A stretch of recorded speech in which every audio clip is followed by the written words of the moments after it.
Hi, everyone. I'd like to welcome you to today's press event. I'm Chris Freeland, and I'm a librarian at the Internet Archive. We're standing up for the digital rights of all libraries today in court. At 1 p.m. Eastern, the Southern District of New York will hear oral argument in Hachette v. Internet Archive, the lawsuit against our library and the longstanding library practice of controlled digital lending, brought by 4 of the world's largest publishers. This lawsuit is not just about the future of the Internet Archive. It's about the future of all libraries.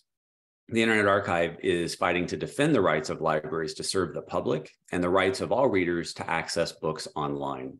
Today, you're going to hear from experts who will explain why the court should grant our motion for summary judgment, confirming that CDL is lawful for libraries, the patrons we serve, and the creators whose works are curated and preserved by libraries.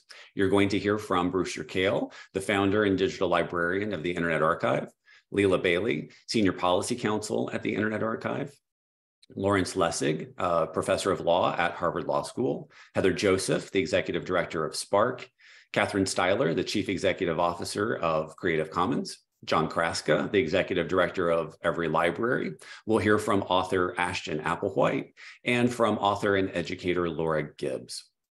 Our process today is the following. We'll hear from each of our speakers and then open for questions from members of the press. And thank you all for gathering here today.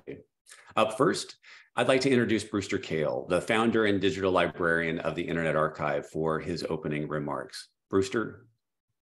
Thank you, Chris. The Internet is failing us.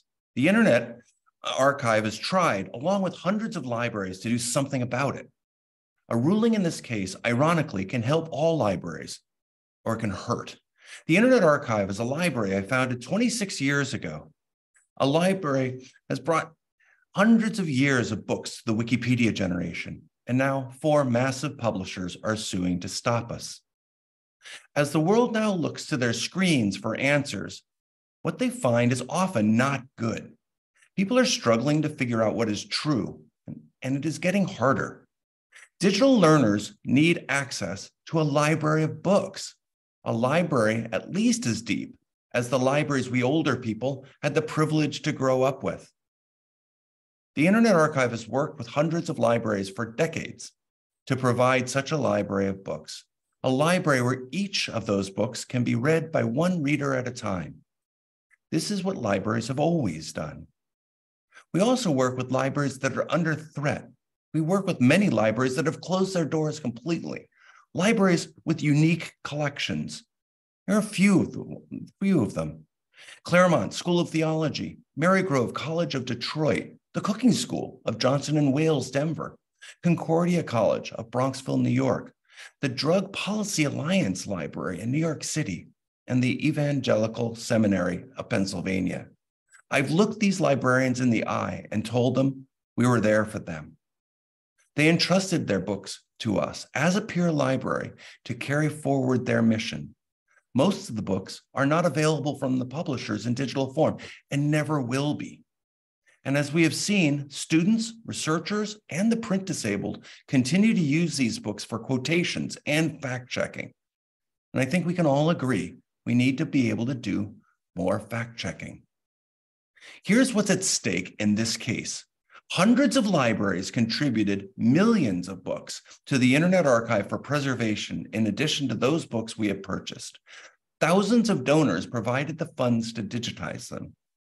The publishers are now demanding that those millions of digitized books not only be made inaccessible, but be destroyed.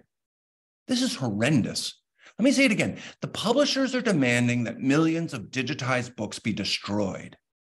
And if they succeed in destroying our books, or even making many of them inaccessible, there will be a chilling effect on hundreds of libraries that lend digitized books as we do. This could be the burning of the Library of Alexandria moment. Millions of books from our community's libraries gone. The dream of the internet was to democratize access to knowledge. But if the big publishers have their way, excessive corporate control will be the nightmare of the internet. That is what is at stake. Will libraries even own and preserve collections that are digital? Will libraries serve our patrons with books as we have done for millennia? A positive ruling that affirms every library's right to lend the books they own would build a better internet and a better society. Thank you for paying attention to this case. Back to you, Chris. Thank you, Brewster. Next, I'd like to welcome Leila Bailey, Internet Archive Senior Policy Counsel, to the screen. Leila. Thanks, Chris. Today, the court will hear arguments about whether copyright law affirms the rights of libraries to lend the books they own to one reader at a time. The benefits of libraries to our modern world cannot be overstated. Libraries are an essential component of our democratic and free society, but the rise of social media and now AI have resulted in an immediate threat to the public's pursuit of the truth. In a vigorous pursuit of the truth, libraries are our greatest ally. The Internet Archive's digital lending program serves this essential purpose and the very purpose of the copyright system, to encourage the intellectual enrichment of the public. Controlled digital lending represents the latest in a long history of innovations developed by libraries to serve the public's need for information. In the past, publishers have stood against such innovations. They stood against microfilm and photocopiers, crying harm. They said they would be harmed by interlibrary loan. They lobbied for decades against libraries being allowed to provide access for the blind and print disabled. They were wrong. It took years, but eventually the law affirmed each of these things, and the public benefited. With this lawsuit, publishers have repeated those same claims of massive harm from controlled digital lending. But this case has revealed one thing very clearly after both sides have spent nearly 3 years and millions of dollars looking at the actual market and usage data. There's been no harm. These publishers have shown the loss of not even $1. And even during COVID, when every physical library was closed and the Internet Archive stepped up to provide an emergency library, contrary to the publisher's dire predictions, there was simply no effect on their market, not $1 of harm. When asked under oath, their executives even admit this. For example, Allison Lazarus, Executive Vice President and Director of Group Sales for Hachette, admitted that their theory of harm is only, quote, speculative. Another executive, Skip Dye, SVP of Library Sales and Digital Strategy at Penguin Random House, candidly admitted that when it comes to market harm, quote, I don't have any evidence.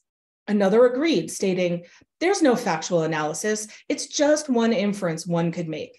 That was Chantal Restivo-Alessi, Chief Digital Officer of HarperCollins.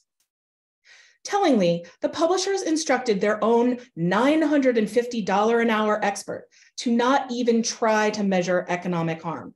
In fact, they didn't give him any data to measure. And when asked under oath whether any potential sales were lost, he responded, I don't have empirical evidence of that. On the other hand, when we invited economists from Northeastern University and the University of Copenhagen to look at the sales and library lending data that has been produced in this case, they came to a singular conclusion. The Internet Archive's digital lending had no measurable effect on the market whatsoever. Never in the history of the United States have libraries needed to obtain special permission or to pay license fees to lend the books they already own. Sure, publishers would profit from the ability to demand such fees, but the law does not give them that right. We look forward to the court reaffirming the essential role of library lending now in our digital world. Thank you. Back to you, Chris. Thank you, Leila. Up next, we have a pre-recorded statement from Lawrence Lessig, Professor of Law at Harvard Law School. Let's hear from Professor Lessig now.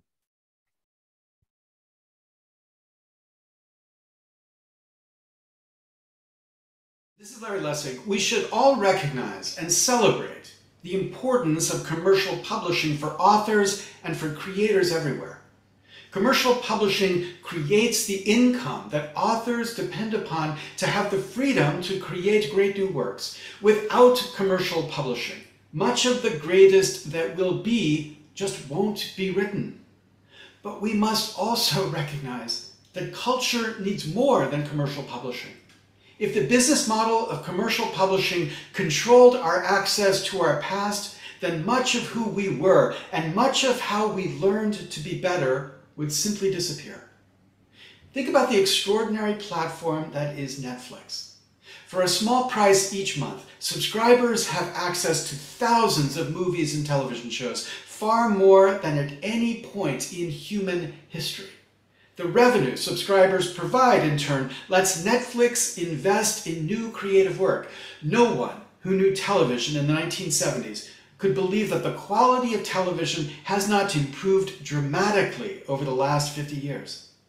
Yet Netflix's archive is not endless, and each year the site calls titles from its collection and removes them from its library. Netflix does this for many reasons. For example, the content could be licensed from third parties and the term of that license has expired. Or the site may see that demand for the title is so meager that bearing the costs of it no longer makes economic sense. Regardless of the reason, the decision is an economic one for Netflix. Netflix makes available only those titles that it continues to make economic sense to make available. Such is the business model of a commercial publisher.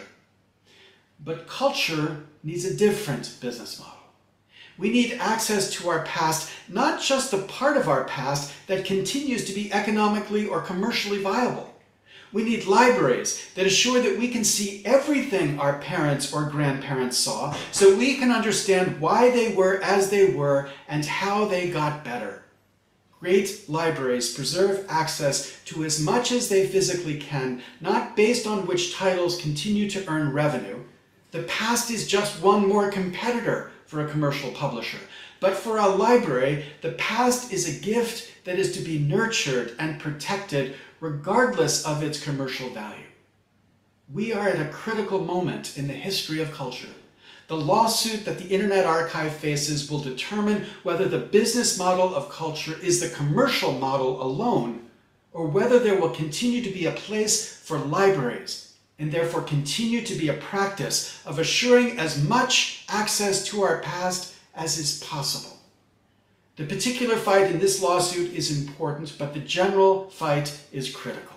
Is the past that we have access to just the past that continues to pay?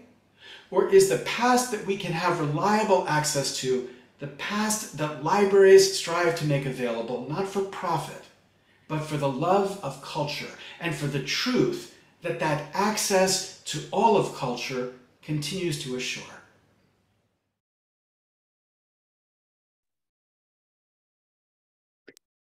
Next, we'll hear from Heather Joseph, the Executive Director of Spark. Heather?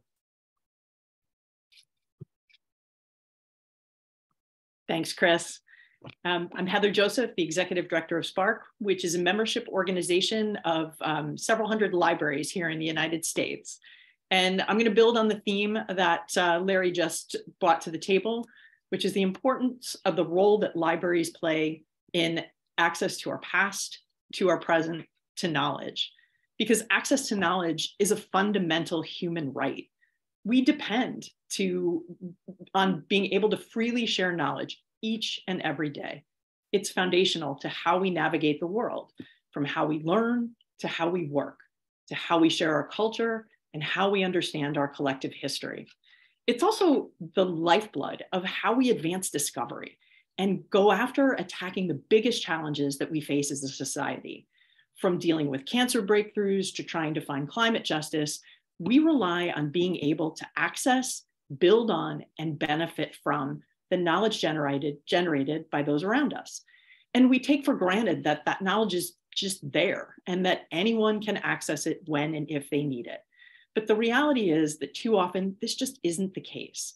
Particularly in the world of scientific research, knowledge has become commoditized. And it's become a commodity that way too often carries a price tag that makes it totally unaffordable to all but the wealthiest individuals and institutions. And we see this, never more than in the time of crises. From the avian flu to the COVID-19 pandemic, we see the same pattern play out over and over again. When we have a public health crisis looming, one of the very first things that happens is that scientists, the public, and policymakers really scramble and end up having to plead with publishers to lower paywalls to make sure that those who desperately need access to knowledge can get it. And whether it's access to knowledge in order to develop treatments and cures for what we're facing, or simply to make sure that students can continue to learn, knowledge shouldn't be kept behind a glass that can only be broken in the case of an emergency. It should be easily and readily available to all. And libraries play a critical role in making this happen. Libraries are designed to empower everyone, regardless of who you are, where you live, what your economic or political status is, to access and to use knowledge freely. Whether you walk into a physical library, like your local public library or the NYPL, or you log into a digital one, like the Internet Archive, you don't need a PhD or $1 billion bank account to access the knowledge that they hold. We depend on libraries to do the crucial things that they have done for centuries. Libraries collect, they preserve, and libraries lend. They collect materials to ensure access to the broadest range of ideas and facts. They preserve these materials for the long haul because access to knowledge should not be ephemeral. Stable, consistent, long-term access is how we promote continuity and ultimately understand truth. And lending, one copy of a physical or digital object to one person at a time, is the bedrock process that libraries use to ensure free, fair, and equitable knowledge sharing. Libraries like the Internet Archive exist to ensure the universal sharing of knowledge, and sharing knowledge is a fundamental human right. Nothing could be more important to protect than that. Thank you.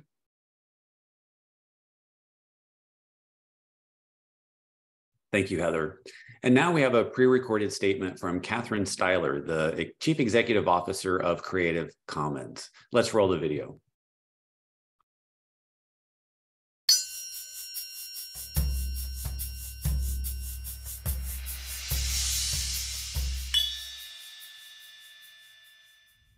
My name is Catherine Styler and I'm the CEO of Creative Commons. As a non-profit dedicated to supporting the sharing and reuse of creativity and knowledge, we strongly support the Internet Archive in its defence of controlled digital lending. Free, equitable and open access to all knowledge stimulates creativity, is essential for research and learning, and constitutes a bedrock principle of free and democratic societies. The Internet Archive is leading the fight for establishing permanent access to historical collections that exist in digital format. With controlled digital lending, libraries like the Internet Archive can lend one copy of digitised material from their collection to one borrower for a limited time, just like they would a physical book.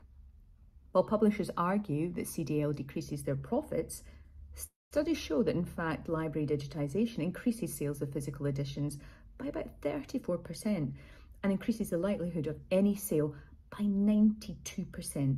Particularly for less popular or out-of-print works.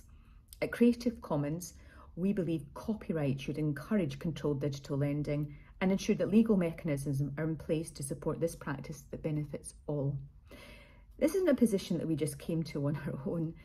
Instead, it came from working in hand with cultural and knowledge institutions across the world.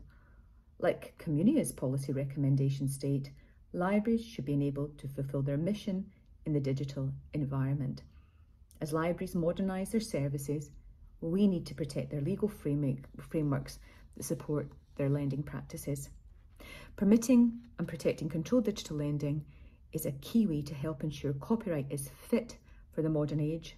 Guided by our strong belief in better sharing, Creative Commons will continue to support the Internet Archive's crucial efforts to ensure the public can access knowledge and culture on a global level.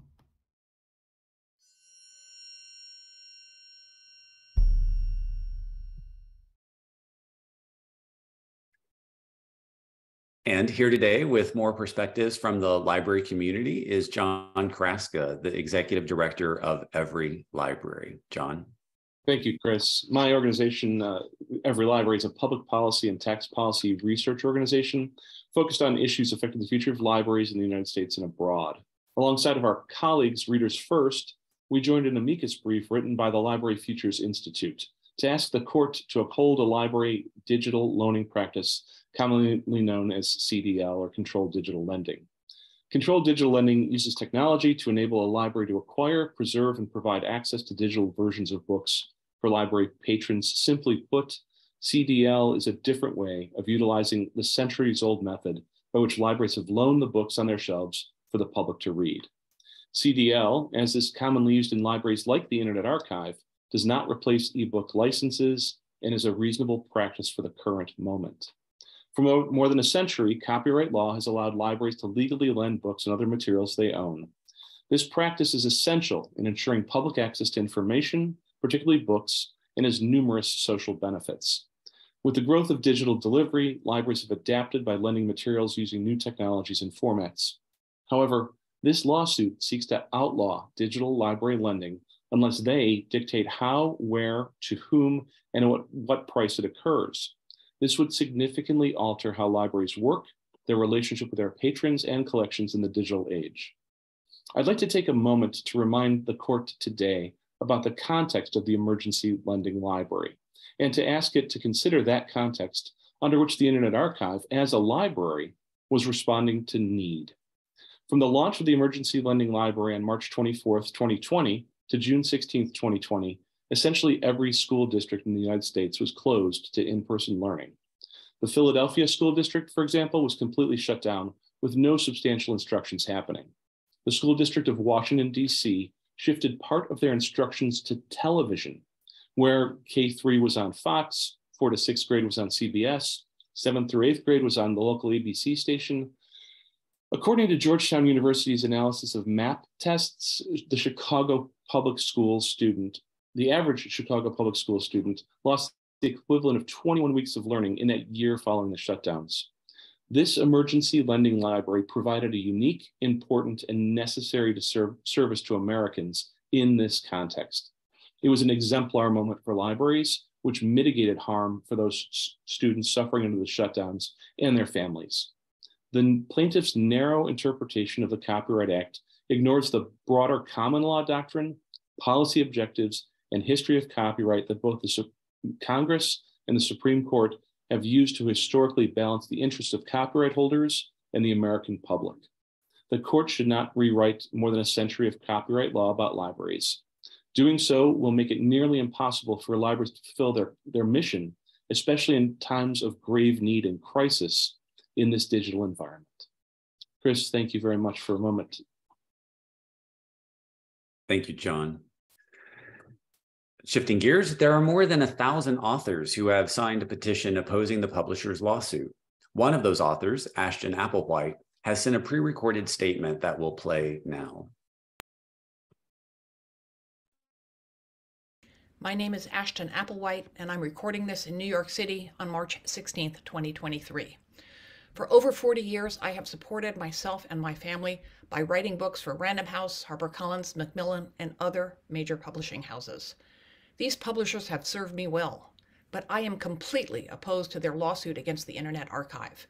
It will have a chilling effect on the efforts of all libraries to adapt as print culture migrates online, and it will also devastate the Internet Archive, which, as we hurtle into this digital unknown, is the single most important repository of human knowledge.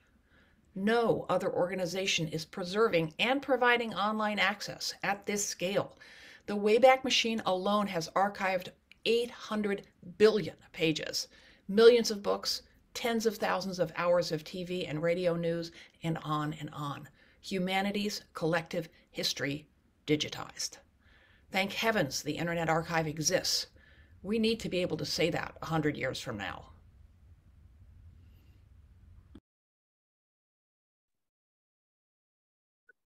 And finally, for the perspective of an author and educator, I'd like to welcome Laura Gibbs to the screen to explain how the Internet Archive's lending library helps fuel her passion for folklore. Laura? Thank you, Chris. For many years, I taught mythology and folklore courses at the University of Oklahoma. Since I retired 2 years ago, I've been doing bibliography work at the Internet Archive, looking for the best mythology and folklore books that readers can borrow from the Archives library with controlled digital lending. Last year, I published a reader's guide to African folktales at the Internet Archive, which is an annotated bibliography of 200 books available at the archive. Beautiful books of folktales, myths, fables, legends, games, songs, riddles, and proverbs from all over the African continent. Some of the books come from African publishers and are hard to find in any library, but there they are, digitized and ready to read at the Internet Archive. This year, I'll be publishing a follow-up volume, A Reader's Guide to African Diaspora Folktales, with another 200 books of folktales, this time from African American and Caribbean storytellers, books that teachers, students, scholars, parents, people all over the world can read online at the archive. In the year 2023, we should not have to be limited just to the books available to us in our local libraries. We need a positive ruling in this case so that the Internet Archive can keep on building their digital library, and so that other libraries can also make their resources available online, connecting more people with more books than ever before. The readers, writers, and researchers of the world need the Internet Archive, and we need controlled digital lending. Thank you, Chris, for the opportunity to voice my support here today. Thank you, Laura, and thank you to all of our speakers today.